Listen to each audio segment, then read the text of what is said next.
अस्सलाम वालेकुम viewer, current affair के साथ मैं आपका होस्ट उमरवान। नाज़रीन, निगरान वज़ीर-ए-आला पंजाब कौन? क्या पीडीएम इसी तरह बज़िद रहेगी? क्या अपने ही पैर खड़े करके जीता जाएगा? नवाज शरीफ ने मुल्क वापस आने से इनकार कर दिया। मुस्लिम लीग नून की 32 रुकनी पार्लियामेंट कमेटी कायम। कौन कौन से कमेटी में अहम नाम शामिल? जमात इस्लामी कराची के अंदर किस करवट उनका ऊँट बैठेगा? पीपल्स पार्टी के साथ या फिर तहरीक इंसाफ के साथ? MQM की सफ़ों में एक मरतबा फिर खलबली मच की। बिलावल कहाँ पे लॉबिंग कर रहे हैं अगला वज़ीर-ए-आज़म बनने के लिए? चेयरमैन तहरीक इंसाफ इमरान खान का अगला लाहे अमल क्या होगा?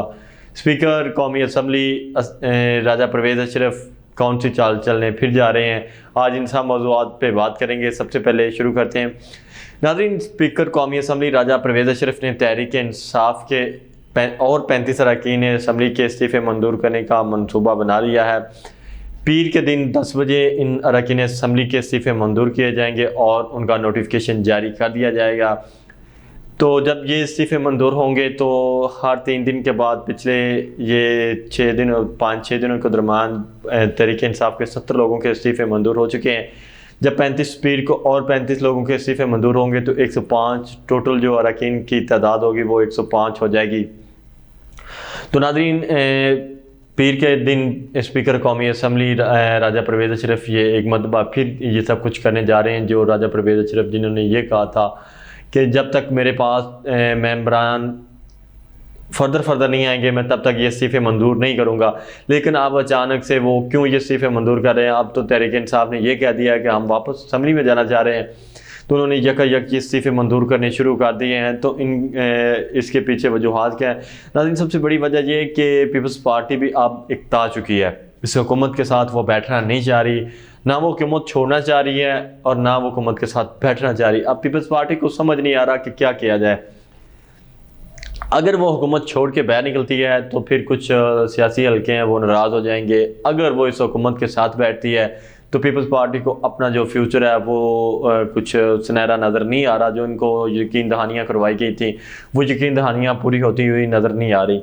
तो इसलिए वो जो बड़े हैं उनको थोड़ा सा जोड़ने के लिए पीपल्स पार्टी ने ये मंसूबा बनाया है कि सब कुछ हमने किया, ये सबको इकट्ठा किया। उसके बाद हमें जो ये यकीन दहानी करवाई गई थी कि पंजाब का वज़ीर-ए-आला आपका होगा, फिर वो हमज़ा को बना दिया गया। सारी मेहनत हमने की, मरकज़ के अंदर मेहनत हमने की, तमाम जमातों को इकट्ठा किया, MQM को, बाप को, इस हुकूमत से पहले जो तहरीक इंसाफ की हुकूमत से तोड़ा, बाकी जो PDM की इत्तेहादी जमातें थीं उनको साथ लेके आए और शहबाज शरीफ को वज़ीर-ए-आज़म की कुर्सी पे बिठाया। लेकिन हमें कुछ नहीं मिला, हमारी तवक्कुआत पूरी नहीं की गई, बल्कि हमने उल्टा MQM जिसके साथ हमारा ये कुछ सियासी मुकाबला था उसको वहाँ पे हमने कुछ शेयर भी दिए, कराची के अंदर डेवलपमेंट फंड दिए। तो अब वही MQM को इकट्ठा करके कराची के अंदर जो बिलावल को ये था कि मुझे कुछ सीटें मिलेंगी, पीपल्स पार्टी ये चाह रही थी, ये सोच के बैठी हुई थी कि हम PTI को हम रिप्लेस करेंगे न। जिस तरह 2018 के आम इंतखाबात में तहरीक इंसाफ ने कराची से 14 नशिस्तें हासिल की थी। पीपल्स पार्टी को ये था कि अब कोई भी जमात MQM तो अब टूट चुकी है, तो कोई भी जमात यहाँ पे थोड़ा सा काम किया जाए, थोड़ी सी पे वहाँ पे बैठा जाए तो वहाँ से सीटें निकालना कोई मुश्किल नहीं। इसीलिए पीपल्स पार्टी ने सईद गनी को वहाँ पे बिठाया और पूरे इख्तियारात के साथ बिठाया। सईद गनी, अब आप ये भी कह सकते हैं कि डमी वज़ीर-ए-आला सिंध जो है वो सईद गनी है। सईद गनी को तमाम इख्तियारात दिए गए। उनको ये कहा गया कि जो कराची की ट्रांसफ़र पोस्टिंग है, जो वहाँ पे एडिशनल IG हैं वो सईद गनी की मर्ज़ी से लगाए जाते थे। कमिश्नर कराची सईद गनी की मर्ज़ी से लगाए जाते थे। नीचे जो SPs थे पुलिस के अंदर, इवन के DSP तक सईद गनी की मर्ज़ी से लगते थे, सईद गनी खुद लगवाते थे। इसी तरह कराची के अंदर DCs और ACs ये सब कुछ और वाटर बोर्ड के अहदेदारान, बाकी जितने भी वहाँ पे लोकल गवर्नमेंट के अहदे थे, प्रोविंशियल गवर्नमेंट के अहदे थे, सब के ऊपर जो तकर्री हो रही थी वो सईद गनी की मर्ज़ी से हो रही थी। सईद गनी जिसका नाम चाहते थे उसको तकर्र किया जाता था, इसलिए कि सईद गनी ने ये कहा था कि मैं आपको कराची निकाल के दूंगा आने वाले आम इंतखाबात में।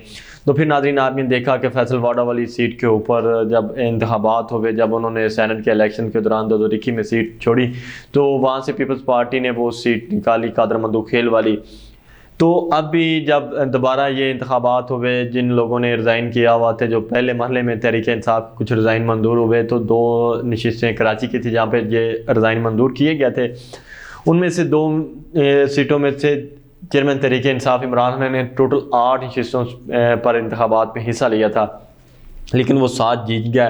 पंजाब और KPK से तो उन्होंने क्लीन स्वीप किया, लेकिन कराची के अंदर जाके वो 1 सीट के जीतने में कामयाब हुए, 1 सीट से वो हार गया। तो पीपल्स पार्टी को ये उम्मीद नज़र आई, पीपल्स पार्टी ने फिर काफ़ी जो दरीना मसाइल थे कराची के वो हल करने शुरू किए। पीपल्स पार्टी को ये था कि यहाँ से हम कुछ और सीटें प्रोविंशियल असम्बली की भी हम निकालेंगे, नेशनल असम्बली की निकालेंगे। 22 के करीब नेशनल असम्बली की सीटें हैं कराची के अंदर। तो पीपल्स पार्टी 1 सीट पहले जनरल इलेक्शंस में जीत चुकी थी, वहाँ पे कादर पटेल वाली वो सीट पीपल्स पार्टी के पास थी। तो अब उनको ये उम्मीद नज़र आ चुकी थी कि हम आने वाले आम इंतखाबात में 22 में से अगर हम यहाँ पे काम करते हैं, डेवलपमेंट का काम करते हैं, लोगों के पास जाते हैं, सईद गनी था, नजमी आलम था, कुछ और लोग भी थे जो वहाँ पे राशिद रुबानी जैसे लोग वो वहाँ पे काम कर रहे थे, और चेयरमैन पीपल्स पार्टी बिलावल भुट्टो जरदारी ने उनको फुल पावर किया हुआ था। वज़ीर आला सिंध को ये हुक्म था कि आपने कराची के मामलात के अंदर इंटरफेयर नहीं करना। मुर्तज़ा वहाब वहाँ पे बैठे हुए थे, तो वो सारे लोग यही इतना काम कर रहे थे। उनको ये उम्मीद थी कि उन्होंने टारगेट बनाया हुआ था कि हमने 15 नेशनल असम्बली की सीटें यहाँ से निकालनी है और 30 प्रोविंशियल असम्बली की सीटें निकालनी। इसी वजह से वो दौड़ादार डेवलपमेंट काम कर रहे थे जो पहले वो नहीं कर रहे थे। 2020 के बाद ये 21-22 के अंदर पीपल्स पार्टी ने काफ़ी काम किए हैं। तो अब वहाँ पे MQM को इकट्ठा कर दिया गया है, सारी MQM, वो PSP को इकट्ठा कर दिया गया, आमिर खान को साथ बिठा दिया गया, आफाक अहमद को बिठा दिया गया। तो कराची के अंदर पीपल्स पार्टी को जो उम्मीद नज़र आई थी वो अब उनकी उम्मीद दम तोड़ती जा रही है। तो ये सब कुछ किसने किया है? पीपल्स पार्टी इसकी वजह से नाराज़ थी। ये इशारे जा रहे थे कि पिंडी की तरफ से ये सब कुछ किया गया था, इस वजह से पीपल्स पार्टी नाराज़ थी। तो पीपल्स पार्टी भी अब ये बदला ले रही है कि तहरीक इंसाफ के इस्तीफ़े मंजूर करो। जब तहरीक इंसाफ ने KPK असम्बली डिज़ोल्व कर दी, पंजाब असम्बली डिज़ोल्व होगी, तो अब ये मुश्किल होता जा रहा था कि हुकूमत का चलना भी। तो अब पीपल्स पार्टी ने ये सोचा है कि अगर हम ये भी इस्तीफ़े मंजूर करते हैं कि जैसे 35 उन्होंने पहले किए, फिर 35 कर दिए, अब पीर को वो फिर 35 और करने जा रहे हैं, तो 105 सीटों पे जब ये इस्तीफ़े मंजूर हो जाएंगे नेशनल असम्बली की 105 सीटें, जिनमें से कुछ रिज़र्व हैं, बाकी 100 के करीब ये सीटें बनती हैं जो जनरल नशिस्तें हैं, तो ये भी खाली होंगी। पंजाब असम्बली डिज़ोल्व है, KP डिज़ोल्व है। तो जब तकरीबन 3/4 हिस्सा मुल्क का तो पहले ही वो इलेक्शन की तरफ जा रहा है, तो क्या पाकिस्तान अफोर्ड कर सकता है? फिर माशी हालात सब कुछ है, तो फिर एटलीस्ट ये इदारे जो बड़े हैं इस मुल्क के फैसला साज हैं वो भी मजबूर होंगे कि जनरल इलेक्शन की तरफ जाया जाए। तो पीपल्स पार्टी एक तीर के साथ 2 शिकार कर रही है। एक तरफ से वो PDM को टफ टाइम दे रही है अंदर ही अंदर से, क्योंकि उनके साथ कुछ वादे किए गए थे, वाइद किए गए थे, वो अब उनको पूरे होते नज़र नहीं आ रहे। दूसरी जानब से कुछ जो अहम लोग हैं मुल्क के, कुछ अहम जो जिनको समझा जाता है, वो अब उनका पूरा हाथ था नून लीग के ऊपर, वो नून लीग को ही प्रमोट कर रहे थे। तो इस वजह से आसिफ अली जरदारी भी काफ़ी अंदर ही अंदर से गुस्से में दिखाई दे रहे थे। तो अब पीपल्स पार्टी ने अपनी चाल चल दी है। और दूसरी जानब आज मुस्लिम लीग नून के क़याद नवाज शरीफ ने पार्लियामानी पार्टी में के लिए पहले पार्लियामेंट जो पार्टी थी उन्हीं में से कुछ लोगों को मुंतखब करके पार्लियामानी बोर्ड बनाया है जो टिकटें देगा पंजाब के अंदर, KPK के अंदर। तो उसके अंदर मिफ्ता इस्माइल को अब उस का हिस्सा नहीं बनाया गया। तो नाज़रीन, अब वाज़ह नज़र आ रहा है कि मिफ्ता इस्माइल की और मुस्लिम लीग नून की राहें जुदा होती नज़र आ रही हैं, क्योंकि गुज़श्ता रोज़ वज़ीर आज़म के साहबजादे ने मिफ्ता इस्माइल को जोकर कह दिया है। तो अब पार्लियामानी बोर्ड के अंदर भी उसको शामिल नहीं किया गया, क्योंकि मिफ्ता इस्माइल सिंध के सदर भी रह चुके हैं। सिंध के अंदर 2 ही नाम हैं इस वक्त नून लीग के पास, एक ज़ुबैर उमर और दूसरा मिफ्ता इस्माइल। तो पार्लियामानी बोर्ड जो बनाया गया उसके अंदर मिफ्ता इस्माइल को शामिल नहीं किया गया। तो अब ये काफ़ी लम्हा फिक्रिया लग रहा है कि मिफ्ता इस्माइल जैसे लोग इस पार्लियामानी बोर्ड के अंदर नहीं है। तो इसका मतलब ये है कि मिफ्ता इस्माइल को कह दिया गया है कि भाई आप हमारी तरफ से फारिग हैं, आप जा सकते हैं, आपने जहाँ पे भी जाना है। इसके साथ साथ कुछ और लोग भी अहम लोग हैं जिनको इस पार्लियामानी बोर्ड के अंदर मिस किया गया है, जिनके साथ शरीफ ख़ानदान की आपको इस तरह की बनती नहीं है, तो वो लोग भी इसके अंदर शामिल नहीं है। तो इसी जानब चेयरमैन तहरीक इंसाफ इमरान खान भी अंदर ही अंदर से काफ़ी खुश भी दिखाई दे रहे हैं कि जो अरकान को वो कह रहे थे जाओ स्पीकर के पास खड़े हो, और वो अरकान नहीं खड़ा होना चाहते थे कि हम अपने इस्तीफ़ों के जो जाके वहाँ पे कन्फर्म करें कि हमारे इस्तीफ़े जो हमने दिए हैं, तो अब ये इस्तीफ़े मंजूर हो रहे हैं। जब पीर को 35 और लोगों के इस्तीफ़े मंजूर होंगे, पंजाब असम्बली भी डिज़ोल्व है, KP असम्बली भी डिज़ोल्व है, तो मुल्क का 70% हिस्सा तो इस वक्त खाली है, सीटें खाली हैं।